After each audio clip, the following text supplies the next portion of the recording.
Hello everyone, আজকে আপনাদের জন্য আবারও নিয়ে এসেছি একটি নতুন ডায়াগ্রাম। এর মাধ্যমে আপনারা জানতে পারবেন কিভাবে how to make motor starter for single phase motor wiring diagram তৈরি করা হয়। চলুন দেখে নিই কিভাবে তৈরি করা হয়।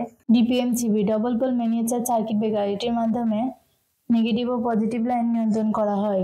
RCCB resistant current circuit breaker.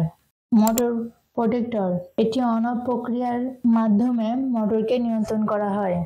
Motor বৈদ্যুতিক শক্তিকে যান্ত্রিক শক্তিতে রূপান্তরিত করাকেই মোটর বলে। নেগেটিভ লাইন ডিপিএমসিবিতে কানেকশন দেওয়া হলো, পজিটিভ লাইন ডিপিএমসিবিতে কানেকশন দেওয়া হলো, পজিটিভ ও নেগেটিভ লাইন ডিপিএমসিবি থেকে আরসিসিবিতে কানেকশন দেওয়া হলো, আরসিসিবি থেকে পজিটিভ ও নেগেটিভ লাইন মোটর প্রোটেক্টরে কানেকশন দেওয়া হলো, মোটর প্রোটেক্টর থেকে আউটপুট লাইন মোটর প্রোটেক্টরের অপর টার্মিনালে কানেকশন দেওয়া হলো, পজিটিভ লাইন মোটর প্রোটেক্টর থেকে মোটরে কানেকশন দেওয়া হলো, নেগেটিভ লাইন মোটরে কানেকশন দেওয়া হলো, আর্থিং লাইন মোটরে কানেকশন দেওয়া হলো। এই ডায়াগ্রামটি পুরোপুরি সম্পূর্ণ হয়েছে। এভাবে আপনারা আপনাদের বাসাবাড়ি অথবা কারখানাতে তৈরি করতে পারবেন। ভিডিওটির সাথে থাকার জন্য ধন্যবাদ। ভিডিওটি ভালো লাগলে লাইক ও সাবস্ক্রাইব করবেন। আমাদের চ্যানেলে কোনো ভিডিও যদি বুঝতে সমস্যা হয় অবশ্যই কমেন্টের মাধ্যমে জানাবেন।